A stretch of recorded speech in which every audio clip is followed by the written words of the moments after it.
Hey, once again, you've fallen into Hella Vella and found yourself a lawless interview. Today, we're going to be talking with Kendall Vella author Julie C. Gilbert. Say hello, Julie. Hello. How are you today? I'm great. Looks like it's hoping sunny. you are there well behind too. you. Yes, that is my lovely mirror and some Star Wars toys. You can see them. Oh no, some sunlight was what I was saying. And well, there's sunlight too. That's a rarity sometimes. Yeah, it looks pretty good to me because it's all gray here. So, Oh, so how are you doing today? You said you're doing pretty good. Awesome. yeah. Well, we're going to talk about your villas. Awesome. Sounds like fun. When did you start writing for Kendall Vella? I think I got in a little bit later in the game, but I think I started publishing July. Oh, July. okay, that's early for me. Is that early? Yeah, that seems, well, I think that was probably when they basically turned it on. Oh, okay. Well, maybe that was the beginning, but then I sort of forgot about it. So I put like 2 or 3 episodes up, and then I was like, I don't think I really came back to it until October.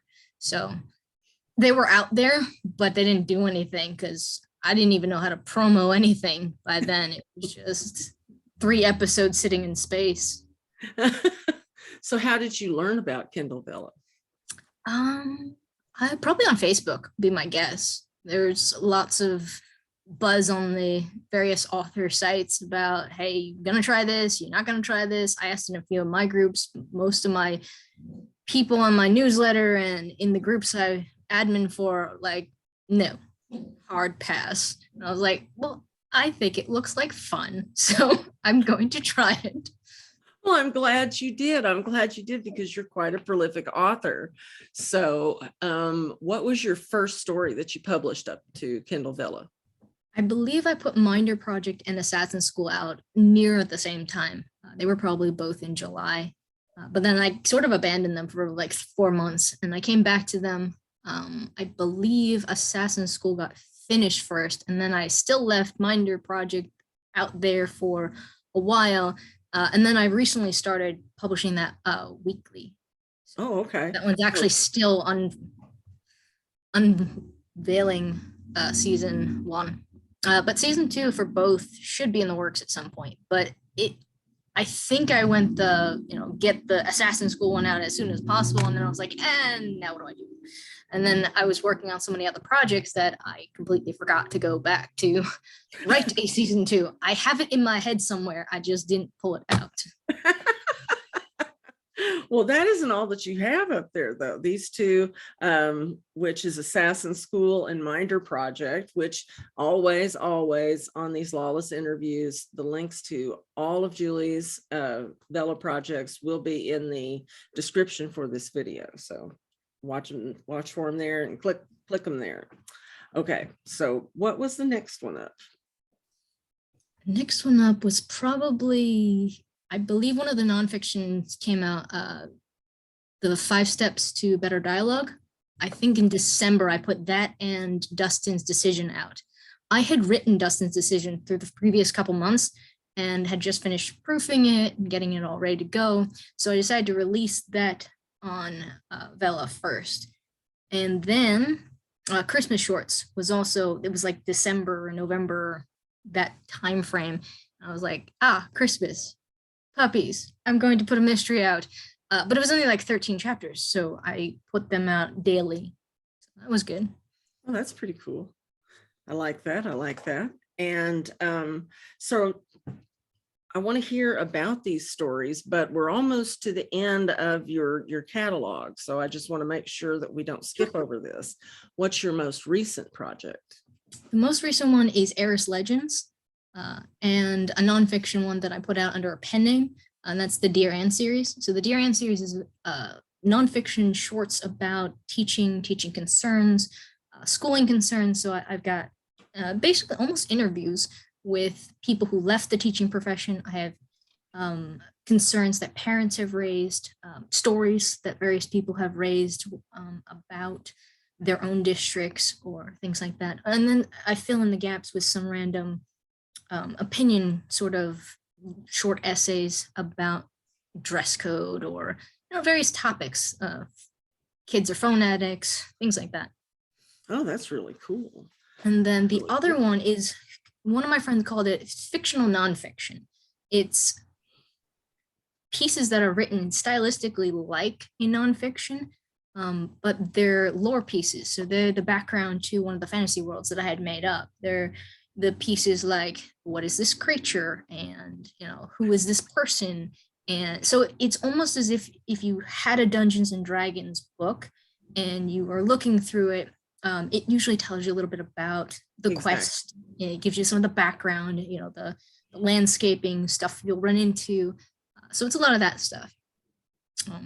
Well, it's awesome. a far future kind of world. So it's science fiction fantasy.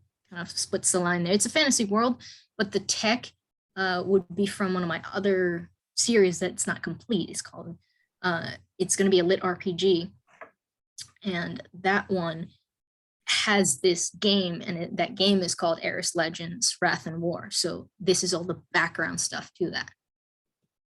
And it's very cool. Very cool. It's extremely ambitious, but I think Yes. you're up for it. I think you're up for it. Yeah, nonfiction's a different world. So it's been fun to kind of split the line between fiction and nonfiction. Right. And nonfiction, there's just not that much of it out there right now. Yeah, on Vella, there's very few of them. I've been reading one about a farm and how to make money off your farm, and that's been kind of cool. But yeah, very few nonfictions. There have also been people who rather unscrupulously, and I'm not mentioning anybody, who have put nonfiction on their clearly fiction stories just to get them in the smaller category. Get more visibility. People are shady. They're going to cheat at everything. Yeah, that's true. And you can put anything up and people will try to find a way to cheat at it immediately. That's how the codes died on the ACX. That's how, I'm sure, how the bonuses are eventually going to take a nosedive. Right now they're good, but the more people are just like, I'm gonna throw up everything and anything and see what sticks. Oh, I hope not.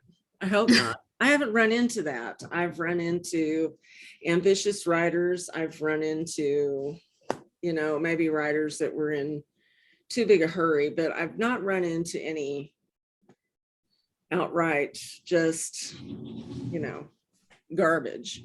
Well, that's good. Must be looking in all the right places then. Oh, you must have hit some then. No, I've heard of some. Yeah, I have not read any myself. I have heard some. And, I've sort of, never mind. It doesn't matter. What I want to know is about your experience on Vella. Has it been good for you? Have you enjoyed writing serialistic fiction? Yeah, my first ones were more the novels I had on hand and put out, in just found a release schedule every 3 days, every 2 days, whatever. But the newer projects are a lot more serialized. They're a little more open-ended. At least, nonfiction series can go any direction.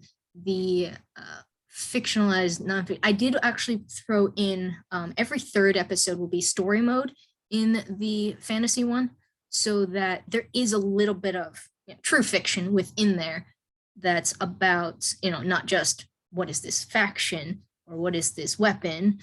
It's more about, this quest. These are the good endings. These are the bad endings. These are the neutral endings, if I want to go that direction. But the more creative side. So I like being able to touch on all aspects at once with the fantasy series. But Vella's been great. I mean, the royalties are a little depressing when you look at them. You see like 20 reads and it's like, and you get the dollar. But for the most part, but then the Amazon with any new program is like, I'm gonna throw money at it for a while. So they do give you bonuses, and I find it quite amusing, but nobody can figure out how these bonuses are working. And I kind of feel like Amazon's got a Wheel of Fortune thing in the back. It's just like, this month we're gonna be working on how many episodes did you put out? This month we're gonna be working on how many likes did you get? This month we're gonna be how many reviews did you get?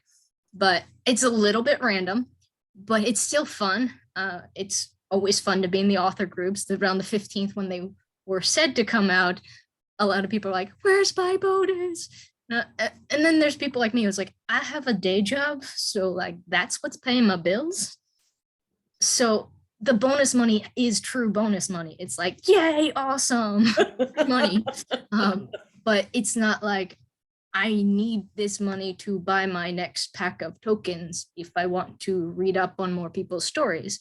Right. That's also been a cool aspect to me, though, is part of the promoing is you say, hey, I have this story, and then you read a bunch of other ones too. And it's been interesting to read across genres I usually wouldn't. And to just run across the whole variety of stories and see the talent levels. It's been cool. So Vella is a lot of fun. You do have to think about it in terms of serialized. And I think Minder Project will start moving that direction. Assassin School will start moving that direction, being more, they were originally envisioned as serials. I'm a novelist, so they happen to be born as baby novels. So I put them out in the serial fashion, but they were actually novels. But I'm starting to get in the mindset of putting out these shorter kind of fiction. And I realize as a Vella reader, I gravitate towards all the shorter stuff because, I'm mostly reading on my hall duties or in a classroom that I'm covering or something like that, where I got 20, 30 minutes at a stretch.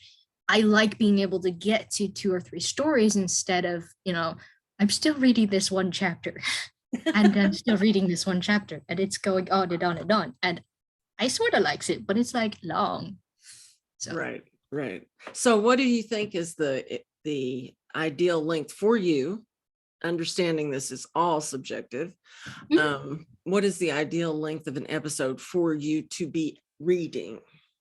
To be reading, I like the ones that are less than 1,000 words, the ones that cost me 10 tokens or less. Those have been great because, I don't know, I mean, maybe it's just the instant gratification thing of me unlocking 3 episodes that cost me 25 tokens. Feels better than unlocking one that was like an enormous, giant, cost me 30 tokens at one shot. And most of the ones I've run into have been around 20 or less, but I believe I personally feel more gratification from the shorter ones. Yeah. I think that's, there's a large faction of people who are, shopping in that neighborhood for those kinds of episodes. Seriously. Although I seriously don't hesitate in 17, 18, 19 either. I do those, but over 20, I tend to hesitate. I was going to ask you that's kind of my soft ceiling there. And do you have a hard ceiling? Well, I mean, the true ceiling is the 5,000. Yes, right. I don't know if anybody. If I saw 50, I think I would just grab my chest, Right. I believe there was one where somebody was piecing together about 8 chapters and it was like 35, and I was like, ooh, I don't know about that. And again, if they were like 4 different chapters that added up to be that, I probably wouldn't have even thought about it, but It's just the psychology of. Right. There's a lot of psychology involved in it. And it's serial reading. It's a different kind of reading. Mm-hmm. Well, that's why even though I have the nonfiction book, the 5 Steps to Better Dialogue, I honestly think it's better as a paperback or better as because it was half designed as a workbook. There are a lot of questions, exercises, things like that even as an ebook, it's okay, but like some people to go through it, they actually teach themselves better if they're going to write it down physically by hand. Right.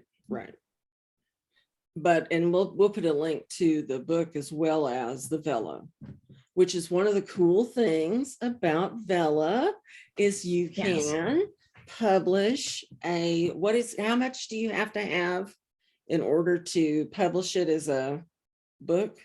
You need 10 episodes that you can put together that have been out on Vella for 30 days that you haven't touched. And that's the touching part is the thing where I usually fall short on. It's important. I got to pay attention to, because, you know, even if it's like, oh, there's a typo and whatever, I mess with it, or I change the description, or I go back and forth with, it should be season 1, or this should be seasons 1 and 2, or whatever. Oh, I see. So, all right. So that you haven't touched in 30 days, and then you can wrap that up as a book. So 10 episodes and it's a wrap. Is there a word requirement that you know of? I don't actually know. I mean, I think it's the normal ebook, like KDP kind of requirements. I know there is a low end. I've never run into it because I'm wordy. So I don't think I've ever had a problem with like a 10,000 word story. But personally, I've never put out anything that has less than 10,000 because the pricing difference. Like, you have to minimum price something at 99 cents. To put out less than 10,000 words for that just feels like, why bother? Right. So what's a good size for an ebook, do you think? I like my ebooks to be novellas at least. So novellas, the length you aim at is about 30,000. That was the length that I was told when I was writing for Kindle Worlds, that is like the sweet spot, is like 30,000.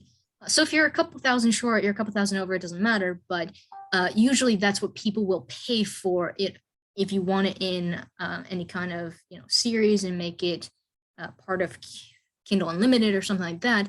You have to charge $2.99. So to make it feel like they actually got a full, complete story, usually that would be the low end. Yeah, that makes sense. I thought it was 50. 50 is a novel. So that's just different words we choose for it. Novella is typically a little bit shorter. It's still a full story. It's just not quite a full novel. I think 50,000 was always the understood, this is a full novel. Oh, very cool. Very cool. Well, the next thing I'd like to know is, and I think I may already have asked you this, what you would change about Kindle Vella if you could. We did not. No, not yet. The easy answer is to have more like officially run forums where people can talk about the books that people are reading and like learn about new ones. So basically a forum that was with that, but also that was run sort of by the fans, sort of by the people in charge, kind of halfway in between, because you want to have some moderation and control over these things, so there's not just random rampantness going around. But it'd be nice to up the interaction on a lot of these things. I know that's been a common complaint I've heard other people say, is there's no interaction. I'm trying to make mine interactive, but basically I use the notes. In my notes, I tell them, hey, there's a Facebook page. The Facebook page has a Google form where you can enter your own story, whatever, and turn it into a future episode. So I'm trying to go for interactive, but I just don't think it's caught on because there's a couple of steps in between, instead of like go here and we can talk about this, go here and we can talk about this. Right. And as with anything, there's always it's not just the people who are like, this is an awesome story, you should read this, because there's always going to be the other side of this story stuff. This was terrible. I don't, right. And then some people just are kind of miserable, so they're going to spread that for some reason. Yeah. And that's where you get the random 1-star reviews or whatever. And it happens. But it'd be nice in the perfect utopian world if there was a way to interact more very easily. Right. And not just what I'm hearing you say, not just with the readers, but also with the people who run Kindle Vella. Yeah. It'd be a whole lot nicer if they were a little less, the Wizard of Oz back there on some strings. I am the great Zahn. Oh, yeah, pretty much. Right. Well, I think I also warned you about this one. Who are your favorite Vella authors that you like to read yourself? The only one I've actually finished has been Lily, and I've read so many, I don't even remember who wrote Lily, but it was a great short story. It was kind of horror. It's about this little baby and dark shadows and stuff like that. It was it's cool. I've been reading. What are the recent ones I've read? Gosh. I'm totally blanking. This is why people get stumped on this. I legit read like things 25 in a week. Fiction. It's almost a trick question because it's not really about the writer. It's about the genre. It's about the story. It's not really about the writer. So nobody's been able to, unless they were pre-warned, Well, I mean, I could pull up the ones I have been followed. So let's see what I've actually said. Hey, I'm gonna follow this one. So I'm gonna cheat. I'm gonna look at my Kindle. I have followed Hatched. That one is by Karen Hahn, and that one was cute. That was about a baby dragon. How to Make Money on Your Farm. Guardian of the Prince. And then my phone is just like, nope, you can't see more. Hunting for a Daddy. How's the How to Make Money on Your Phone? Your Farm. It was actually pretty good. It's got some varied size episodes, but they've been decent entries. I don't actually have a farm, but it was interesting to read about chickens and the various, these are good for this, these are good for this. Don't get these are pain. Yeah, there's a lot of people who really enjoy reading that stuff that don't do it. It's pretty normal. Yeah. It really is. Those are the ones I've enjoyed or have read recently and been like, I will follow you. So if you had to describe if I were to ask you, what genre do you write in? And you could only pick one. Which one would you say? What genre?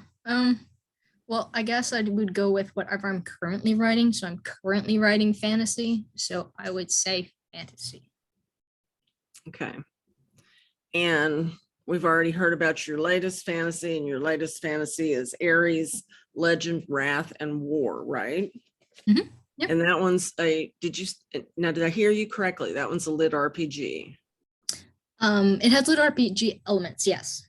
But it's sort of nonfiction. Third chapter is sort of explanatory. Yes. Okay. Sort of from the dungeon master's point of view. Yes. Awesome. I like that. I thought I was hearing correctly. I just want to make sure. Okay, so fantasy. What else that you write is in that fantasy? Minder project would be. That's sci-fi. So Dustin's Decision and Minder Project are actually the same world. They're both from Devious Children, but Minder Project was envisioned to be like 15 years later. So the kid was about 15 in the first series, is about 30 now. So the premise is that the government is like, hey, we invested a lot in you. You're going to help us now. So it's her running that line still between, keeping up with your family, keeping up with, her initial thought is stay the heck away from them so that they're safer. But then she's finding out now that it's not exactly the case. So not being emotionally invested in stuff. So it's kind of her journey. That's pretty cool. It's been fun to explore. But then, that would be the current flavor of sci-fi that I'm doing on that one. And Dustin's Decision was the actual official 5th book in the Devious Children series. So that's when they're kids. They're, one is about 13, one's 15. But these are genetically altered kids. So they all have different gifts. And it's still mainly about government manipulation and them trying to stay together as a family, keep each other safe, but also still use their gifts. Ooh, I like it. So if you got anything on the, work in progress or one that's out there in the near future you can tell us about? I would like to hit season 2 of Assassin's School. I would like to hit season 2 of Minder Project. Those are actually kind of next on my hit list of things to do. I would say next week would be, I'm going to start trying to outline some of those more specifically. Minder Project, I kind of gave me a little bit of breathing room by releasing them every week. I had about 21 episodes, but when I got to about 14, I gave myself about 6 weeks by putting them out one a week. I did not do that. I was not nice to me when it came to the newer projects. The nonfiction for teaching has been daily releases, and that is rough. Daily releases that's hard. That is hard. Eris Legends, I gave myself a job, you say? Yes, I'm actually a full-time teacher. Oh. I'm a chemistry teacher. Oh. So today, actually, the rest of today is going to be all school stuff. But I'll write my little newsletter tonight. And I'll release on the 22nd. I will, try to get an episode or two of these fiction, nonfiction projects done. But Eris Legends is coming out every other day. So I was also not nice to me there. No. I did start. I waited until I had about 12 episodes in a backlog. So they just started coming out on Thursday past. So we're only up to about episode 5. So I have a little bit of breathing room. I got like 2 weeks on that one. They're up through April something. So once I can give myself some good breathing room with that, hopefully I can at least get me to spring break. And then hopefully spring break, I can do some serious writing. Wow. Well, it sounds like your calendar is full coming up. Oh, it definitely is. Well, and this past week I saw Batman and I saw the school play. It was excellent, but it was also like another night off that I just couldn't do any sort of normal writing. Right. You got to have a little bit of life in there. You can't just lock yourself in your room. There's no way. Before you know it, you're shuffling around, you got mustard on you, and it's just not good. At least my room's got fun things to look at. My room is actually a mess right now. Oh, well, that's the sign of a brilliant mind. I guess. So they say. If my desk is any consideration, I must be a genius. Yes. I claim that rank as well. So I do thank you for taking time out and talking to me here for Hella Vella. And is there anything you'd like to say to people who might be wanting to click the links and go in and read your stuff? What I would say is if you don't find something immediately that you like, I write in a lot of different stuff. So like if you don't like Assassin's School, check out Minor Project. If you don't like Minor Project, check out Dustin's Decision. If you don't like that, go to one of the nonfictions. There's usually something for everybody to just check out. The first 3 are always free. We all know this and love and cherish that fact. But if anybody needs to get in contact with me or wants to be part of the Dear Anne series, there is a Facebook page for that. So just type that into the search and it will pop right up. There's a Google form. I would love to hear from you. That would be my take-home point. Excellent. It's been great. And we'll give you a link to the Facebook page in the description as well. So have a great day. Again, it's been Julie Gilbert, people. Bye. Bye. Let me see.